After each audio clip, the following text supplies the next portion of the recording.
Greetings, salutations, and welcome to Sportslook, the sports television program for the High Plains of West Texas and Eastern New Mexico. I'm your host, Doc Elder, and we're going to march out of the month of March with two spring sports. We're going to have Devin Howdashell. He's an assistant coach for Greyhound baseball. We're going to have Amanda Fiefel. She is the head coach of Greyhound softball. I'll finish up with an overtime, but as always, I'll start out with an Eastern recap. Greyhound baseball played 4 games against the University of Texas Permian Basin last weekend. They managed to win 1 game. More about them in a minute. Greyhound softball, 3 games against the University of Texas Tyler, a historic win for them. More about them later. Greyhound track and field competing in Tucson, Arizona. Grizel Scarlett with a provisional qualifying mark in the 100. Tamia Smith, a provisional qualifying mark in the shot put. Well, that has been your Eastern recap. So what we'll do is we'll clear this out and we'll bring in Devin Howdashell from Greyhound baseball right now.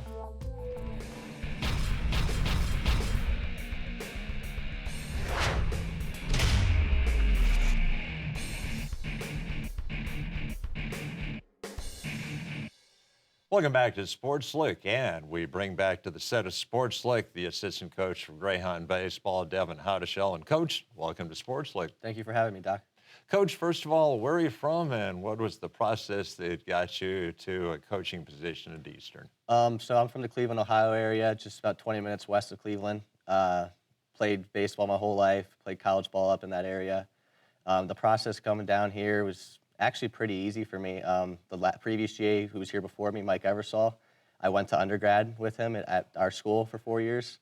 So I knew the position was opening up here after his 2 years, and called Coach Price. It was about a 2-week process. Next thing you know, I was down here about a month and a half later. So I presume I know the answer to this question, but I keep wanting to call them the Indians. They're not the Indians anymore. The Guardians or Reds? Guardians. I had a feeling. Exactly. Yep.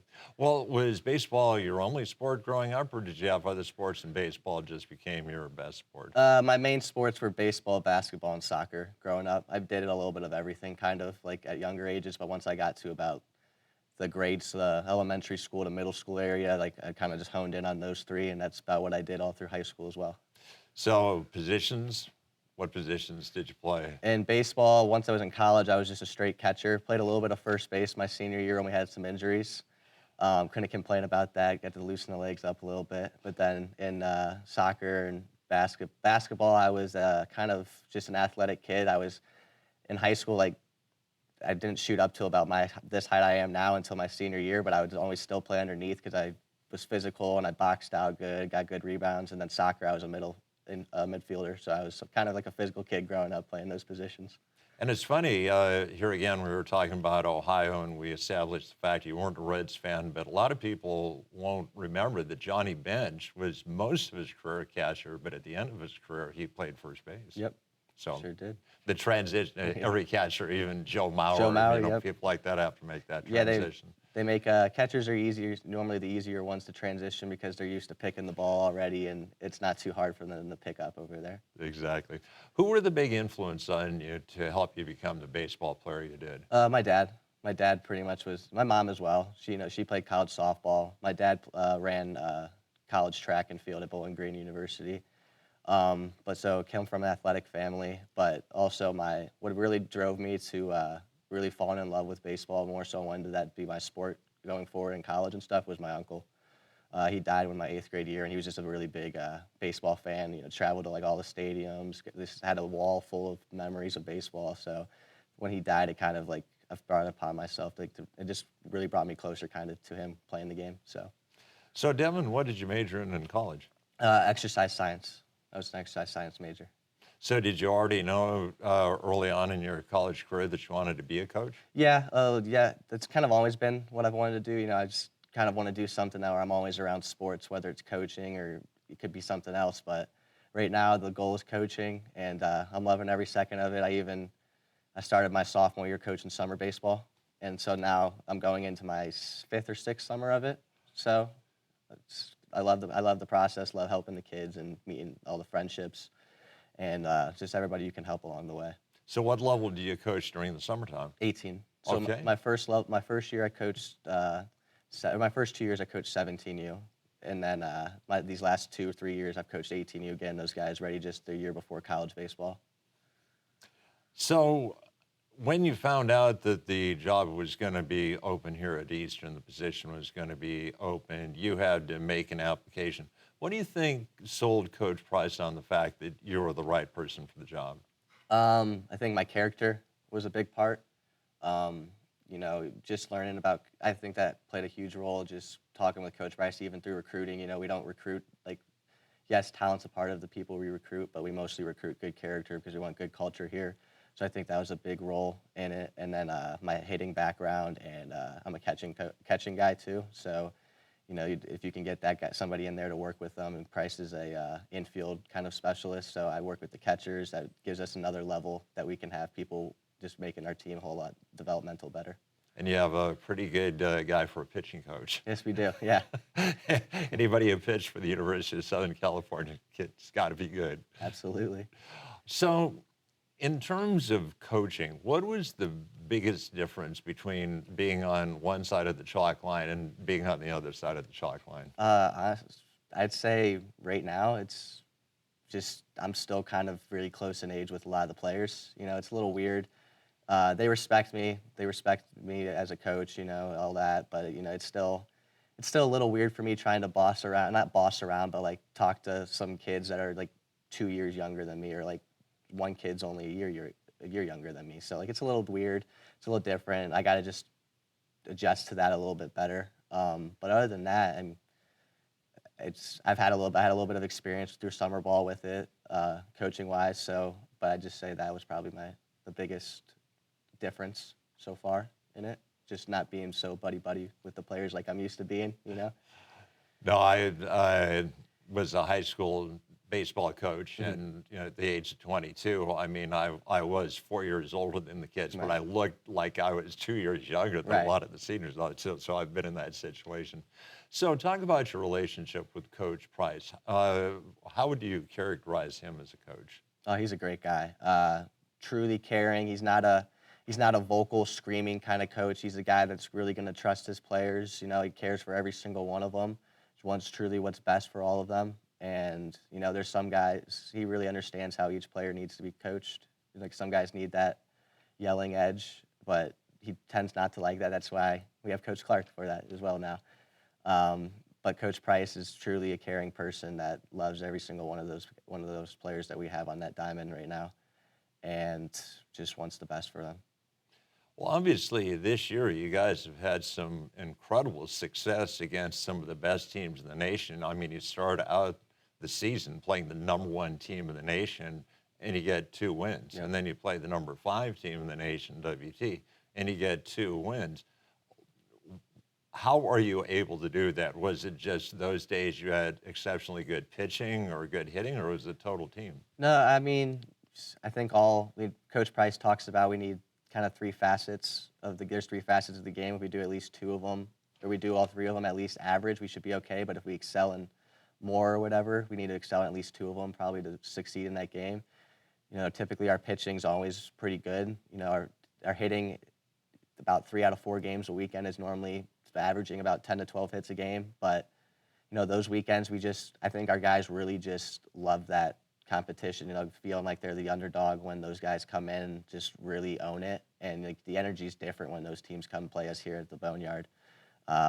They kind of get a little timid, as you could see in their play, when they wouldn't probably expect that if they're playing at home or something. But we really get psyched up to play those games. There's a lot of good game planning and just good approach to practice going in that week. Just going out and having fun, basically, at the end of the day. One thing that I've really been impressed with, and I've only had a chance to broadcast a few of your games, but positioning outfielders, positioning infielders. Yeah. I mean, there's occasionally a ball that'll get through, but a lot of times you guys have a pretty good idea where they're going. Yeah. Who's responsible for preparing the scout? So Coach Clark likes to, because as the pitching guy, he'll look at the hitters. So he's the one who's got the shifts and everything. He'll kind of give me a tap on the shoulder, like, hey, get this guy in for this batter. And then as the game goes on, as they keep coming up, our guys kind of start understanding who they are and where they need to be playing. And then me and Coach Price and I are responsible for the pitchers as we're getting our hitters ready to face them for the week. In terms of college, by the time a kid gets to college, a lot of habits are set, and there are certain things you're not going to be able to change. But what can you change for a kid on the college level? His approach to like what to do in the count or things like that. Everybody's different, you know. Some kids, like we had last year in Jonathan Clough, you know, some kids just come in and they know their swing already. You know, sometimes you may just have to work an approach with them to get them ready for off speed more, because in high school you see more so fastballs and it's the same. Other guys have some big holes in their mechanics and you need to fix that. Other guys, yeah, it just depends on the guy. Most of the time these guys come in with a solid foundation, and maybe it's just like a little tweak here and there that you have to do, or like just kind of remind them every once in a while that like, hey, just get back to what you know you need to do when you're better. Like just kind of like mostly mental cues and stuff with them to really hone them back in if they're straying from their process. It was interesting looking at your record last weekend going into the series against the University of Texas Permian Basin Falcons. You were like 2 games under 500, Yeah. but there were 6 teams in the Lone Star Conference that were within 2 games of each other. So just says volumes about how competitive the conference is. Yeah, this year the conference is a dogfight this year. I mean, if you're outside of the top 3 teams or the bottom 2, you're in it until the final series really right now. You know, we didn't have the series we wanted to last weekend against UTPB. Lost 3 out of 4, but you know, at the end of the day, if we have a good weekend this weekend coming up and then a solid weekend after that, we put ourselves right back in the mix to finish still in the top 8. So, I mean, it's you know, fate's kind of going further out of our hands in this situation right now, but we can easily bring it right back into our own destiny, choosing our own destiny for the playoffs. In terms of where you first saw these guys at the beginning of the school year and where they are now, what player is really surprised you? What player is making a contribution now that you didn't really see back in August or September? I would have to say Luciano Torelli. He, you know, he had a good fall. Numbers-wise, didn't show per se. Just a lot of line outs and kind of what he does now. But he's performing not only at the plate but on the mound for us, you know. And we didn't see a whole lot of him throwing in the fall.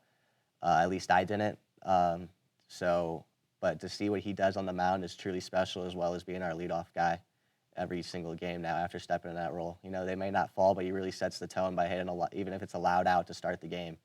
He's been a guy that really kind of carries our team as we go. Well, Coach, that's a good note for us to end on, because he's a left-hander. I'm a left-hander, so I like to hear that. Well, Coach, congratulations on the success. Best of luck, and let's hope it's the second straight year we go to the playoffs. Thank you. I appreciate it, Doc.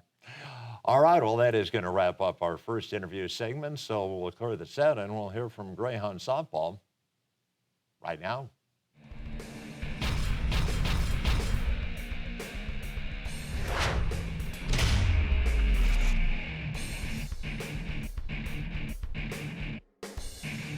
Welcome back to Sportslook, and we bring back to the set of Sportslook the head coach of Greyhound softball, Amanda Fiefel. And Coach, welcome back to Sportslook. Thanks for having me, Doc. Coach, it's an appropriate time to have you on, because last weekend you played one of the best teams, not just in the Lone Star Conference, but in the nation, the University of Texas Tyler. And by gosh, you beat them. Mm-hmm.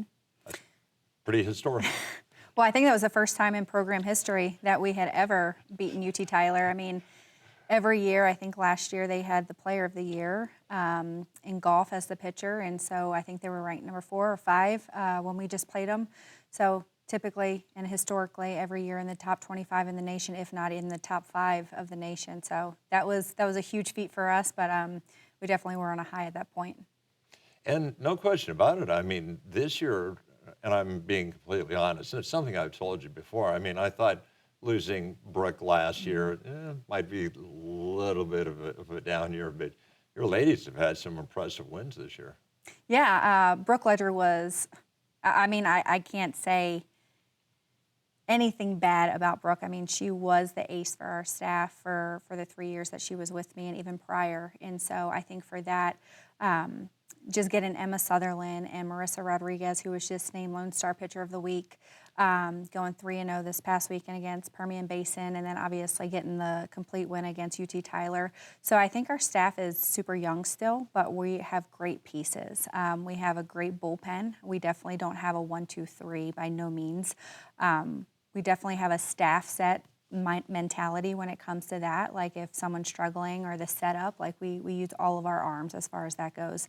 But yeah, Brooke was a piece of the puzzle that, if we could have got her back one more year, we would have loved. But I definitely think the future of our pitching staff looks bright, especially with all of the freshmen that we've just signed, and even transfers coming in for next year, including the returners from this year. I think we're at a good point. I was not aware of that, so thank you for telling me something I did not know about Greyhound softball. Well, Marissa, just a tremendously talented young lady. Yeah. What's your? I mean, sometimes pitchers are just okay. I'm going to throw it right down the middle and see if you can catch up to it. But sometimes it's their breaking pitch. Sometimes off speed. What's her success? Without giving too much away to Right. teams that are, I'm sure, are watching this program. Well, I think Marissa's a bulldog in the circle. I think she just has that give me the ball, let me go. But at the same time, I think she understands from her freshman year to her sophomore year, she can't just throw, she has to pitch. There's a specific science to it as far as that goes, and I think she knows working ahead in the zone is very important for her. She does have several breaking pitches that can go off plane. She's not just east to west. She definitely has a north to south zone as well. With that being said, too, she's able to keep batters off balance as far as speed-wise and spin ratio. And so I think that's just been her huge success. But on the flip side, not to get away from Marissa, but Emma as well, I think just being able to have command of those pitches and zones has been huge for both of them this year. Well, here again, I've learned something new. I've been around sports a long time. I did not know that pitchers could actually control the spin rotation as they deliver the pitch. So do you hold it like further up in your fingers or further back in your palm? Yeah, so both, right? So the pressure that you put on as far as like an off speed or any type of change up, the more pressure to the softball, obviously the less spin and less speed that you're going to deliver it with. Versus obviously if you're a little bit looser and you're higher on seams, pressure as far as what finger we snap off of, you get a little bit more velocity and rotation. I feel, boy, I need to have you on every week because I think I know a lot, but it turns out I actually don't. In terms of pitches, who does the scout on the other team that determines what type of pitch you want her to throw? I think, well, pitching-wise, it's myself. I deal primarily with the pitchers and catchers, but when it's coming to defensive and the hitting aspect of it, Shanna and Shayla, they kind of oversee that aspect of it as well. But for pitchers specifically, we will go over a scouting report. We give them video ahead of time, so they're also having that approach. We don't want them to be robots. We want them to also have a game plan in their head of how they want to attack batters as well. We do talk about that as far as that goes prior to the series as well as right before the game as far as going through their lineup, knowing who their power hitters are, their slappers and things of that nature. But as far as pitching-wise and who's calling them, I primarily call that. You obviously go into the season thinking, okay, this is going to be my batting order. These are going to be the defensive players. Obviously, injuries sometimes dictate a change, but other times it's like, no, maybe this person does a little bit better. So who has made more plate appearances now than you expected going into the season? I think our lineup has been constantly changing, and I think you hit it right on the head. We had some injuries early. Our lineup had a lot of speed at the top of it and, kind of positioned some power in there as well. But then we had a couple, like I said, Mackenzie Patterson, who was kind of like our spark plug at the beginning of the lineup, went down with a knee injury, and then she's back in it now. Lainey Lucera was in the 2-hole there. Same thing, speed, had a little pop in her bat, more gap-to-gap power. And then we had Alondra Vasquez, who is power for us, Tegan Witzel as well, Sammy Gutierrez, Marissa Rodriguez. All of those bats were kind of partnered for RBI purposes after them. And so with some injuries here and there, I think the one that, kind of comes to mind that has been getting, I would say, more clutch along the way has been Chandler Groves. Chandler was the one that started our rally against UT Tyler that pulled out the win there. Started us, with a leadoff double, and Alondra was able to drive her and Mackenzie Patterson in with a 2 RBI double to right center field. But I think Chandler's the one that's really starting to turn our lineup over at the 9 hole to get back to the meat of our order, and that's been huge for us. And I may be way off base here, which is a good sports analogy, and especially with softball, but is Chandler the young lady from Artesia? Yes. Yes, she is. Good, I'm glad. Yeah, I had to think about that for a second. Yes, she is. Yes. So part of our KNW network, they carry us down in Artesia. So that's totally cool. Yeah. We've got girls, obviously, that come from Ellisor, but we got some pretty significant New Mexicans. Yes, yes. And Mackenzie's from Roswell. She is, and Tegan is from Carlsbad. So there's a good amount of New Mexico kids in our lineup as of right now. In terms of recruiting, and this is a question that just popped into the top of my head, and I don't think I've ever asked you, if you go into recruiting, are you looking specific positions, or is just, I'm going to get the best players out there, and by gosh, they're an outfielder, we'll convert them into a third baseman? Well, you know what? It's funny you say that because Alondra Vasquez started out last year as our starting catcher behind the plate. This year, Sammy Gutierrez is picking up a lot of that slack right now. And so Alondra has moved from first base to third base, and, same thing. Chandler last year was in the outfield. She's now at second base. We kind of have very versatile players. I don't think we have one specific, hey, I want you to come in and be a first baseman only. I think it's huge, like you said, when you have the aspect of 1, grades, 2, sickness, 3, injury. You're constantly needing those players that have that utility mindset behind them. But for us, we want the best athlete all around. Good character, great athlete, good teammate. I think those are the things we're looking for, especially when we're building off of our culture here at Eastern. Not everybody on the roster can play in a game. I mean, just logistically, it's impossible to get. It's not like Little League where they have to play like 2 innings every game. And some kids don't handle that as well as others. Who's a person that on the bench, even if they're probably not going to play, is in it and encouraging her teammates, regardless of whether she thinks she's going to play or not? Yeah, I think right now we have 2 people that come to mind right away. We do have a freshman. Her name's Skylar Harden. She's getting some playing time here and there, obviously at first base behind Grace Rafi. But at the same time, Ashley Burns, she was a transfer from Trinidad State. She is also, she's been crucial in our dugout for us. She's been warming up pitchers, helping with scouting reports, positioning defensive players. So those little things don't go unnoticed, obviously. Being able to, be all in no matter what your role is has been huge for us. This is a longevity sport throughout the season. But being locked in and being on the same page, whether you're in the starting lineup or not, I think both of those young ladies understand that.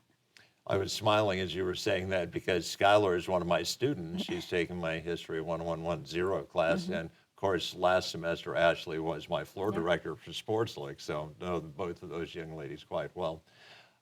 Looking at the rest of the season, what's a crucial home series that you'd really encourage? I mean, you'd like to have everybody there every day, but if people come out and watch the one series, what's the series left that you'd really like people to be there? I think one that's going to really dictate playoffs for us is this week. Midwestern State, we play them Thursday and Friday here at home. I think last year we struggled at their place just because of, traveling and weather and things of that nature. I think it's crucial for us right now. We're at a good place playoff-wise, but being able to take the series and potentially get a sweep from them would be huge for us. Especially, I know the girls love playing at home in front of their friends and their fans and their family. So yeah, we play Midwestern State this weekend, Thursday, Friday, 2 and 4 on Thursday and noon on Friday. And we will point out that that's a good time because Friday in the Christian world is Good Friday, and most churches have like a 3 o'clock on type of Friday. So you're going to play the game at 12 o'clock so people can watch softball and then they can do so. Get the best of both possible worlds.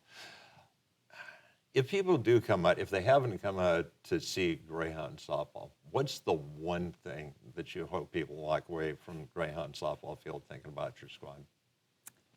High energy. I think that dugout does not go quiet. They do not stop. They fight into the very last out. I think we are very contagious. We're a contagious bunch. They're fun to watch. I think there's so many different personalities in our program, but they all feed off of each other. And I think just the dynamic and them being a collective unit. I get it from people when we went to UT Tyler. Oh my God, your girls are like so funny. They're so loud. They never shut up. I think that was the biggest thing for me. You know, they just love it right now. And I think, like I said, they are meshing so well. And we're at a great point that, you know, we just need to keep the momentum going. Well, Coach, I'm actually going to have the privilege of broadcasting your game Friday at noon for the Lone Star Conference Network, so I hope I can bring your ladies some luck. Absolutely. Thank you. All right. Well, that is going to wrap up the second interview segment of Sportslook, so we'll clear the set, and I'll finish up with an overtime right now.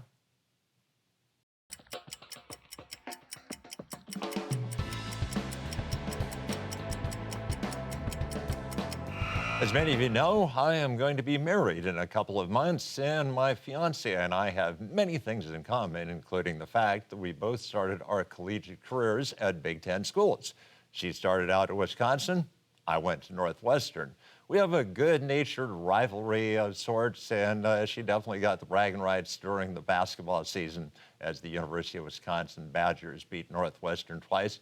Both teams qualified for the NCAA tournament, though, and the Wisconsin Badgers got out in the first round. It was the Northwestern Wildcats that won in the first round, so guess who's got the bragging rights now? Well, that is going to finish up in overtime, and that will finish up an episode of Sportslook. I'd like to thank my guests, Devin Howdeshell from Greyhound Baseball, Amanda Fiefel from Greyhound Softball. Had a brand new floor director, Mr. Andres, doing a great job of running things for me. So for all those aforementioned people, this is Doc Elder saying, so long.